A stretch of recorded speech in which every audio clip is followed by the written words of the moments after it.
আসসালামু আলাইকুম। বাংলাদেশ বেতার, রাজশাহী। স্থানীয় সংবাদ পড়ছি শাম্মী আক্তার সুমি। অ্যান্টিবায়োটিকের অপব্যবহার রোধ করতে জনমত গঠনের গুরুত্ব আরোপ করে নাটোর জেলায় বিশ্ব অ্যান্টিমায়োক্রোবিয়াল রেজিস্ট্যান্স সচেতনতা সপ্তাহ শুরু হয়েছে। এ উপলক্ষে আজ সিভিল সার্জন কার্যালয়ের সম্মেলন কক্ষে আলোচনা সভার আয়োজন করা হয়। সিভিল সার্জন ডা মোহাম্মদ মুক্তাদির আরেফিন সভায় সভাপতিত্ব করেন। অ্যান্টিমাইক্রোবিয়ালের কার্যকারিতা নিজে জানুন, অন্যকে জানান, প্রতিরোধের এখনই সময়। এই প্রতিপাদ্য বিষয়ে সভায় বক্তারা বলেন, অ্যান্টিবায়োটিকের অপব্যবহার বিশ্বব্যাপী 10টি শীর্ষ স্বাস্থ্য হুমকির অন্যতম। প্রতিবছর অ্যান্টিবায়োটিকের অপব্যবহারের ফলে 50 লক্ষ মানুষ মারা যাচ্ছে। গবাদি পশু এবং কৃষিতেও এর নেতিবাচক প্রভাব কাজ করছে। তাই অ্যান্টিবায়োটিকের অপব্যবহার রোধে প্রতিকার অপেক্ষা প্রতিরোধী উত্তম।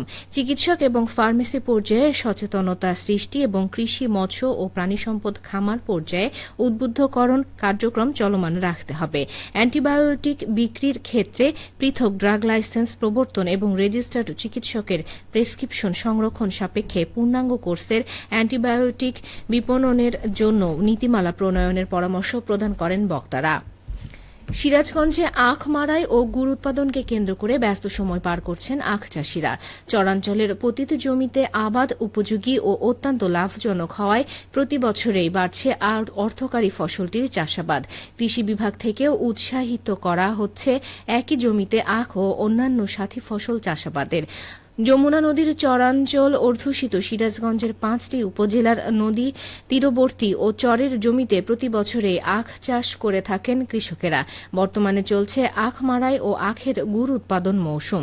সিরাজগঞ্জ সদর উপজেলা কৃষি কর্মকর্তা আনোয়ার সাদাত জানান, এবছর জেলায় 848 হেক্টর জমিতে ঈশ্বরদী 16, 33, 37 ও 38 জাতের আখ চাষ করছে কৃষকেরা। নওগাঁয় শীতকালীন শাকসবজির সরবরাহ বেড়েছে। স্থানীয় হাট বাজারগুলোতে ফুলকপি, বাঁধাকপি, মূলা, শিম ও বেগুনের সরবরাহ আগের চেয়ে বেশি দেখা গেছে। প্রকার ও মানভেদে এসব সবজি 35 থেকে 50 টাকা কেজি দরে বিক্রি হচ্ছে। এছাড়া চলতি মৌসুমের নতুন সবজি হিসেবে বাজারে আলু, পাতা পেঁয়াজ ও টমেটো পাওয়া যাচ্ছে। নওগাঁ জেলা কৃষি বিপণন কর্মকর্তা সোহাগ সরকার বলেন, কৃষক পর্যায়ে উৎপাদন ও সরবরাহ বৃদ্ধি পাওয়ায় সবজির বাজার দর স্বাভাবিক হতে শুরু করেছে। এক সপ্তাহের ব্যবধানে প্রতি কেজি সবজিতে অন্তত 15 থেকে 20 টাকা পর্যন্ত কমেছে। অল্প দিনের মধ্যে বাজারে সবজির সরবরাহ আরও বাড়বে এবং দর আরও স্বাভাবিক হয়ে আসবে বলে জানান তিনি। বগুড়ার শাহজাহানপুরে অনিবন্ধিত সার তৈরি ও প্যাকেটজাত করার অপরাধে একটি কারখানায় 30,000 টাকা জরিমানা করেছে নির্বাহী ম্যাজিস্ট্রেট। একই অপরাধে অপর আরেকটি কারখানা সিলগালা ও সার জব্দ করা হয়। আজ দুপুরে এসব বিষয় জানান শাহজাহানপুর উপজেলা কৃষি কর্মকর্তা আমিনা খাতুন। এর আগে গতকাল সন্ধ্যা থেকে গভীর রাত পর্যন্ত উপজেলার মাঝিরা ও আশেকপুর ইউনিয়নে অভিযান পরিচালনা করে যৌথ বাহিনী। অভিযানে ভ্রাম্যমাণ আদালতে নেতৃত্ব দেন জেলা প্রশাসনের সহকারী কমিশনার ও নির্বাহী ম্যাজিস্ট্রেট নাহিয়ান মুনসিফ।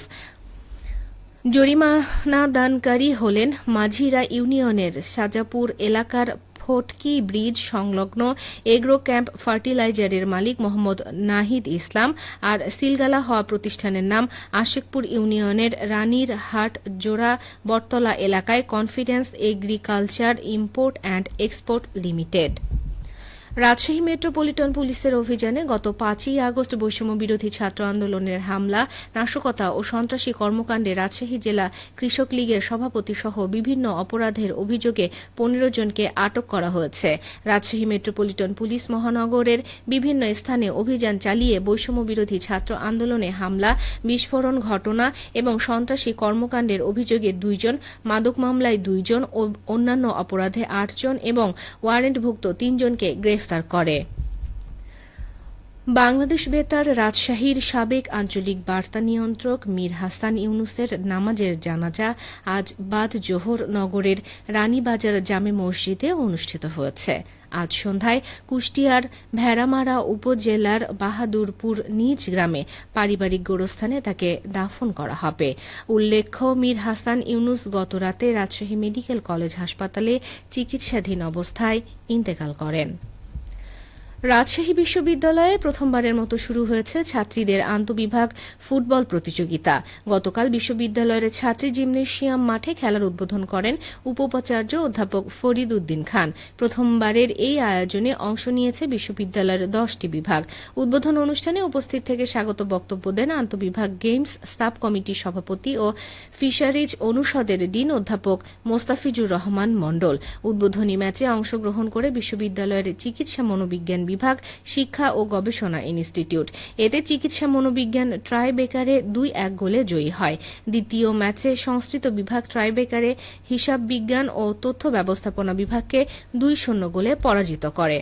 সবশেষে আবহাওয়া। আজ দুপুর 2টায় রাজশাহীতে তাপমাত্রা ছিল 27.4 ডিগ্রি সেলসিয়াস। এ সময় বাতাসে আপেক্ষিক আর্দ্রতার পরিমাণ ছিল 43%। রাজশাহী ও পার্শ্ববর্তী এলাকায় আজ সূর্যাস্ত সন্ধে 5টা 16 মিনিটে। সংবাদ শেষ হলো। আমাদের পরবর্তী সংবাদ বিকেল 4টা 5 মিনিটে।